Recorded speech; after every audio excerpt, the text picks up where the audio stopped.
mi hijo recibía regalos carísimos. Hasta que descubrí quién se los daba. Mi hijo acababa de cumplir 18 años cuando empecé a sospechar que algo no estaba bien. El primer indicio fueron unos tenis. Los vi junto a la puerta de su habitación una tarde, todavía dentro de la caja. Eran de una marca bastante costosa. Los reconocí porque hacía poco había preguntado cuánto valían y me había parecido absurdo pagar tanto por unos zapatos. Daniel, ¿y esos tenis? Él salió de su habitación y, apenas los vio, cambió la expresión.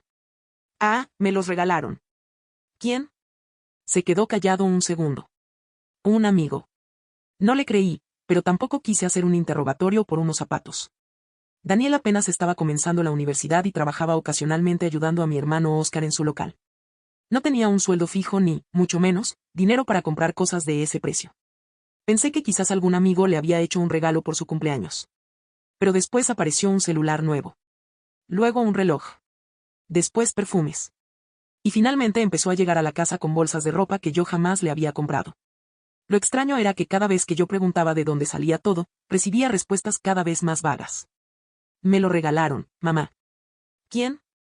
Una persona. ¿Qué persona? No importa. Eso empezó a preocuparme. Daniel nunca había sido un muchacho problemático. Era reservado, sí, pero conmigo siempre había tenido confianza. Sin embargo, de repente protegía su celular como si escondiera algo. Lo llevaba hasta el baño.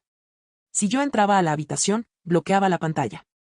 A veces estaba sentado en la sala mirando mensajes y sonreía solo. Pero cuando yo me acercaba, inmediatamente guardaba el teléfono. También empezó a salir más. Voy a hacer una vuelta. ¿Qué vuelta? Una cosa de la universidad. Y regresaba 1 o 2 horas después con otra bolsa.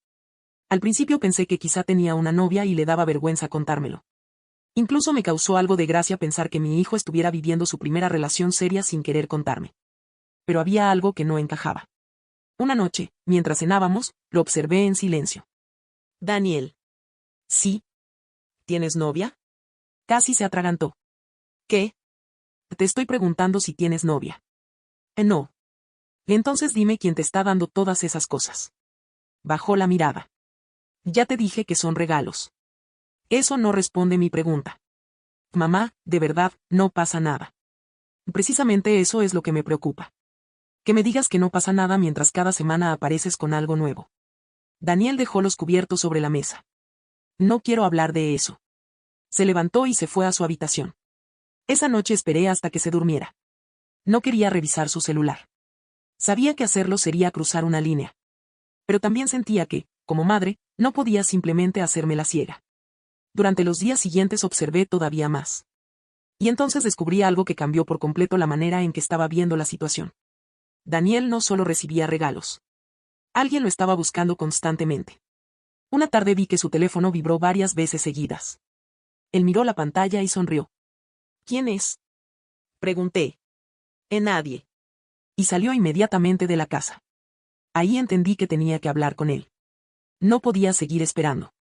Esa misma noche, cuando regresó, cerré la puerta de la sala y le dije. Siéntate. Esta vez sí vamos a hablar. Daniel me miró y supe, por la expresión de su cara, que finalmente había entendido que ya no podía seguir escondiéndome la verdad. Mamá, no estás entendiendo. Entonces explícame. Daniel permaneció de pie unos segundos. Finalmente se sentó frente a mí. Hay una mujer que me está ayudando. Sentí que algo no cuadraba todavía. ¿Qué mujer? Se llama Beatriz. El nombre no me dijo nada al principio. ¿Quién es Beatriz? Daniel respiró profundamente. La conocí en el local del tío Oscar. Me explicó que unas semanas atrás, mientras estaba trabajando, una mujer había entrado al local. Según Daniel, ella se quedó mirándolo durante varios segundos. Después le preguntó su nombre. Cuando él se lo dijo, ella le preguntó quién era su papá. Daniel respondió que Felipe. Y ahí fue cuando la mujer cambió completamente. ¿Felipe? Él le había preguntado. Daniel pensó que quizás conocía a mi esposo por alguna razón. Pero entonces ella le dijo algo que le llamó la atención. Que se parecía muchísimo a él cuando era joven. Beatriz comenzó a visitarlo con frecuencia. Al principio solo conversaban. Después empezó a llevarle comida. Le preguntaba cómo estaba en la universidad. Si necesitaba dinero. Si tenía problemas. Daniel decía que ella siempre había sido amable con él. De entonces, ¿por qué no me dijiste nada? Pregunté. Porque sabía que ibas a reaccionar así. ¿Así como? Como si estuviera haciendo algo malo. Me quedé mirándolo. Daniel, una mujer adulta que no conocías hace unas semanas ahora te compra celulares, relojes, ropa y zapatos. ¿Cómo quieres que reaccione? Él no respondió. Entonces me confesó algo más. Beatriz había sido novia de Felipe muchos años atrás. Sentí un frío inmediato. ¿La ex de tu papá? Daniel asintió. Por unos segundos no pude hablar.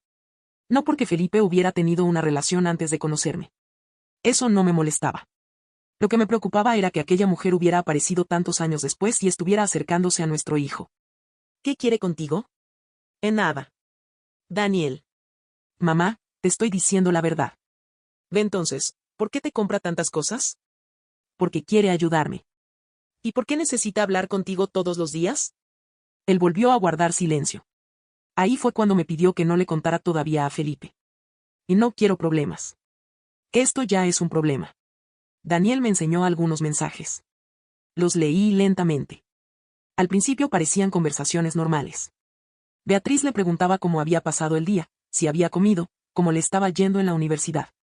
Pero después empezaron a aparecer frases que me hicieron sentir incómoda. Le decía que era diferente a los demás muchachos. Que parecía mucho más maduro que los jóvenes de su edad. Que tenía una caballerosidad que ya no encontraba en los hombres. Y en uno de los mensajes había escrito que hablar con él la hacía sentirse joven otra vez. Levanté la mirada. ¿Y ella te habla así normalmente? Daniel se encogió de hombros. A veces. ¿Y tú qué le respondes? En nada especial. Seguí leyendo. Había mensajes donde Beatriz se molestaba si Daniel tardaba demasiado en contestar. Otros donde preguntaba con quién estaba. Y algunos donde parecía especialmente incómoda cuando Daniel mencionaba a alguna muchacha de la universidad. Ahí dejé el celular sobre la mesa. Daniel, esto no me gusta. Mamá, ella nunca me ha hecho nada. Todavía. Él frunció el ceño. Estás exagerando. Ojalá estuviera exagerando. Pero yo ya había tomado una decisión. Esa misma noche tenía que contarle todo a Felipe. Y cuando mi esposo escuchó el nombre de Beatriz, su reacción fue mucho peor de lo que esperaba. Felipe se quedó completamente quieto. ¿Beatriz? Preguntó. Sí. No dijo nada durante unos segundos. Después miró a Daniel. ¿Desde cuándo hablas con ella? Daniel explicó todo. Cómo la había conocido. Los regalos. Los mensajes. Las visitas. Felipe escuchó sin interrumpir. Pero mientras más detalles daba nuestro hijo, más serio se ponía. Cuando Daniel terminó, mi esposo se pasó una mano por la cara. Yo conozco a esa mujer. Eso ya lo sé, le dije. No, Lorena. Tú no entiendes. Se levantó de la silla. Beatriz no era simplemente una exnovia. Entonces comenzó a contarme cosas que yo nunca había sabido. Felipe había salido con ella muchos años antes de conocerme. La relación había sido complicada. Según él, Beatriz era extremadamente celosa y posesiva. Quería saber dónde estaba todo el tiempo. Se molestaba cuando salía con amigos. Le revisaba el teléfono. Y cuando Felipe terminó la relación, ella no aceptó fácilmente la separación. Durante meses intentó recuperarlo. Lo llamaba. Lo buscaba. Incluso aparecía en lugares donde sabía que él iba a estar. ¿Ni nunca me contaste eso? Porque fue hace muchísimos años. No quería traer esa historia a nuestro matrimonio. Entendí su punto. Pero ahora aquella mujer estaba entrando en la vida de nuestro hijo. ¿Que ella sabe que Daniel es tu hijo? Felipe me miró. Y claro que lo sabe. Entonces sabe perfectamente quién es. Y eso fue lo que más miedo me dio. No era una desconocida que se había encariñado con un muchacho. Era una mujer que conocía a Felipe. Una mujer que había tenido una relación intensa con él. Y que ahora estaba acercándose a su hijo. Felipe se levantó. Voy a hablar con ella. ¿Ahora? Mañana. Pero antes de que pudiera hacerlo, Daniel intervino. Papá, no hagas una locura. No voy a hacer ninguna locura. Ella no ha hecho nada. Felipe lo miró fijamente. Daniel, que todavía no haya pasado algo peor no significa que esto esté bien. Nuestro hijo se quedó callado. Al día siguiente, Felipe fue hasta el lugar donde trabajaba Beatriz. No me contó exactamente todo lo que ocurrió allí. Solo me dijo que habló con ella directamente y que le dejó claro que debía alejarse de Daniel. Que no volviera a escribirle. Que no lo buscara. Y, sobre todo, que dejara de comprarle cosas. Beatriz, según Felipe, intentó defenderse. Dijo que solamente quería ayudarlo. Que Daniel le recordaba mucho a él. Que sentía cariño por el muchacho. Pero Felipe le respondió que ese cariño había cruzado límites. Cuando regresó a casa, parecía agotado. ¿Qué dijo? Que no está haciendo nada malo. ¿Y tú le creíste? No. Durante los primeros días después de aquella conversación, todo pareció tranquilizarse. Daniel recibió menos mensajes. Dejó de salir tan seguido. Y, poco a poco, empezó a aceptar que quizá nosotros no estábamos exagerando. Pero entonces ocurrió algo que terminó de abrirle los ojos. Una noche estaba mirando su celular cuando recibió un mensaje de Beatriz. Lo leyó. Y esta vez no defendió a la mujer. Solo me miró y dijo: «Mamá, creo que ustedes tenían razón». Daniel empezó a contarme cosas que antes había considerado normales. Beatriz se molestaba cuando él no contestaba. Le preguntaba dónde estaba. ¿Con quién estaba? Si había salido con alguna muchacha. Cuando él tardaba en responder, recibía varios mensajes seguidos. A veces le decía que estaba preocupada. Otras veces le hacía sentir culpable por ignorarla. Yo pensaba que simplemente se preocupaba por mí, me dijo. ¿Y ahora qué piensas? Daniel bajó la mirada. Que quería saber demasiado. También recordó algo que había pasado semanas atrás. Una vez le había contado que una compañera de la universidad lo había invitado a salir. Beatriz cambió inmediatamente de actitud. Le preguntó quién era. ¿Qué edad tenía? Si era bonita. Y después le dijo que las mujeres de su edad no sabían valorar a un hombre como él. Daniel en ese momento había pensado que era un comentario extraño. Ahora lo veía de otra manera. ¿Y los regalos? Pregunté. Creo que también eran una forma de hacer que dependiera de ella. Esa frase me sorprendió porque por primera vez Daniel estaba entendiendo por sí mismo lo que estaba ocurriendo. No necesitábamos convencerlo. Ya lo había visto. Durante las siguientes semanas, Beatriz siguió intentando comunicarse con él de vez en cuando. Primero fueron mensajes. Después llamadas. Daniel dejó de responder. Entonces ella escribió preguntando si estaba enojado. Él tampoco contestó. Finalmente, los mensajes fueron desapareciendo. Pero yo seguía sintiendo una incomodidad difícil de explicar.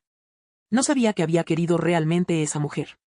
Y probablemente nunca lo sabría. Lo único que tenía claro era que había entrado en la vida de mi hijo de una manera que nunca debió ocurrir. Un día Daniel llegó a casa y dejó sobre la mesa el reloj que Beatriz le había regalado. ¿Qué haces con eso? No lo quiero. Puedes guardarlo. No. Lo empujó hacia mí. No quiero tener nada que venga de ella. Lo miré y sentí algo extraño. Mi hijo había cambiado en pocas semanas. Ya no veía aquellos regalos como muestras de cariño. Los veía como parte de una situación que lo había hecho sentir incómodo. ¿Quieres que lo tire? Daniel asintió. Lo hice. Después nos quedamos los dos en silencio. Mamá. Sí. Gracias por insistir. Lo miré. Solo hice lo que cualquier madre habría hecho. No. Al principio yo pensaba que estabas loca. Sonreí ligeramente. Eso también lo sé. Daniel se rió. Por primera vez en semanas, sentí que la tensión empezaba a desaparecer. Pero todavía faltaba algo. Felipe necesitaba cerrar definitivamente aquella historia. Y fue entonces cuando recibió una última noticia de Beatriz que ninguno de nosotros esperaba. Beatriz había vuelto a escribirle a Felipe. No para hablar de ella. Esta vez preguntaba por Daniel. Quería saber cómo estaba. Si seguía estudiando. Si estaba bien. Felipe no le respondió. Simplemente bloqueó el número. Después hizo lo mismo con cualquier otro medio por el que pudiera comunicarse con nuestro hijo. No volvimos a saber de ella. Con el tiempo, Daniel recuperó su rutina. Volvió a concentrarse en la universidad. Siguió ayudando ocasionalmente a mi hermano Oscar y empezó a comprar sus propias cosas poco a poco. Ya no había bolsas misteriosas. Ni regalos inesperados. Ni excusas para salir de casa. Y sobre todo, volvió a confiar en nosotros. A veces pienso en lo fácil que habría sido dejar pasar todo. Si yo hubiera aceptado la primera explicación de Daniel. Si hubiera pensado que los regalos simplemente eran eso, regalos. Si no hubiera insistido cuando me decía que no pasaba nada. Quizás la historia habría terminado de una manera muy diferente. No sé qué pretendía realmente Beatriz. Tal vez ella misma se convenció de que solo estaba ayudando. Tal vez confundió el cariño con otra cosa. O quizá nunca quiso reconocer que había cruzado una línea. Pero sí sé algo. Una persona adulta puede disfrazar muchas cosas de preocupación, cariño o ayuda. Y cuando hay regalos, atención constante, dependencia emocional y secretos de por medio, hay que detenerse y mirar con cuidado. Daniel tenía 18 años. Legalmente ya era adulto. Pero eso no significaba que tuviera la experiencia suficiente para reconocer una manipulación cuando la tenía delante. Y eso fue lo que más miedo me dio. No los tenis. No el celular. Ni siquiera los regalos. Lo que realmente me asustó fue pensar que, durante semanas, mi hijo pudo haber estado entrando poco a poco en una relación emocional que ni siquiera entendía. Por suerte, nos habló. Por suerte, nosotros insistimos. Y por suerte, la situación terminó antes de que tuviera consecuencias que después no pudiéramos reparar. Todavía conservo en la memoria aquella primera noche en que vi esos tenis junto a la puerta.